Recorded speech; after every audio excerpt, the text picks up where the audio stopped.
Hello. In this video, we're going to discuss the use of multiple time frames to further help you with your trading, to put moves in better understanding, to have just to give you a better overall sense of what price is doing relative to maybe the grand scheme of things.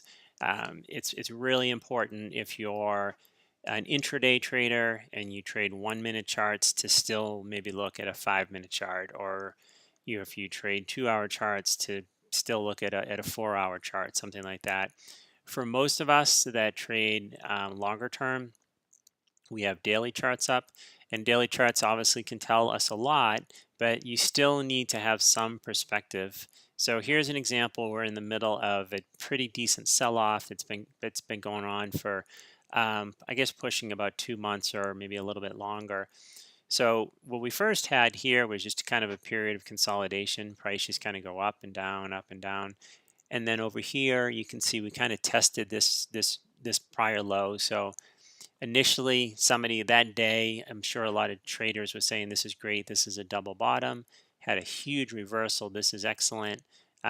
Even though we have red candles, it's just depending, it's because we popped higher and then sold lower, but still kind of higher close, although that one's technically maybe even, but higher closes. So you could still be a little bit happy here, but then all of a sudden came back down and took out this double bottom. So that double bottom is no longer. So now you're looking at this, and it's really hard to say, like, where's the bottom? Should I buy this market? Should I get out of this market? Should I short this market? So that's where now starting to look at some other time frames. So again, what we have before you is a 6-month daily chart. Now, if we look at a 5-year weekly chart, and I like to put Bollinger Bands up. So actually, let me just go back to this. If I'm also looking at these Bollingers, I see this isn't huge, but I see this upper Bollinger turning up, this lower Bollinger turning down. I see the 20 MA, which I happen to use on this particular, is turning down. So it looks like starting to build a downtrend, but it's hard to say without looking once again at the grand scheme of things. So now let's look at a 5-year weekly chart. And now if I look at these Bollingers, that's pretty pronounced turn up, pretty pronounced turn down. So what that's telling me is we have a lot of momentum. But look at what happened here too. Look at when we had a big price drop. We broke through that 20 period moving average. And then now look at how the 20 period moving average kind of became resistance. There's 1, 2, 3. There's a few candles that actually touched from the bottom of that moving average and was rejected, and price is trending lower. What we also have is this uptrend. This actually goes back to 2009, so that's a pretty important line. You can draw uptrends a lot of different ways. This has just happened to be how I've drawn it, but you can see that there is some trend line kind of coming in. Interesting to note that these are 3 standard deviation moves. That 3 standard deviation, I can't speak, is actually touching that uptrend. Not that that's super significant, but it's interesting to note. So it looks like we possibly have some more downside on the weekly chart, at least to test this this uptrend line.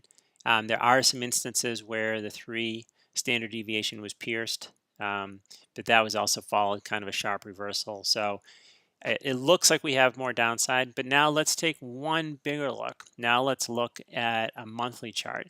And for monthly charts, I actually like to go pretty far back. So this is a 15-year monthly chart. So we're going back to 2003. And this happens to be the spider. So you can see we had that big sell-off in 2008 when the world was coming to an end. And then this is essentially that uptrend that I was showing you, kind of how I've drawn it. This would tell me that this further kind of confirms that we broke through the 20 period moving average also on the monthly chart.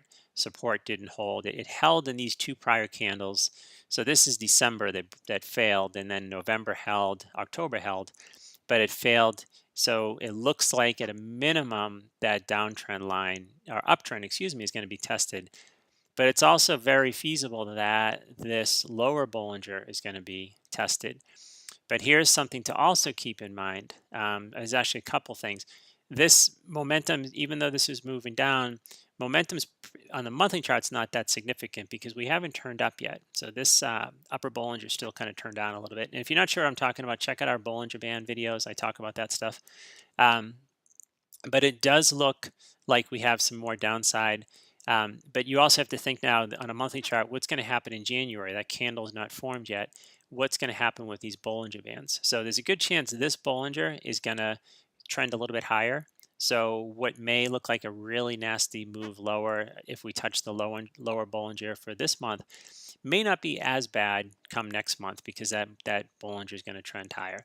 But my biggest takeaway from all of this, if I come back to this 6-month daily chart, is I would be afraid to buy this particular instrument. This is the spider. I would be afraid to buy this. I don't think that when I look at the weekly and the monthlies, it's telling me that I should be buying this. Whereas if I looked at the weeklies and monthlies and they showed that I was coming up against support, then I'd be a little bit more comfortable to buy.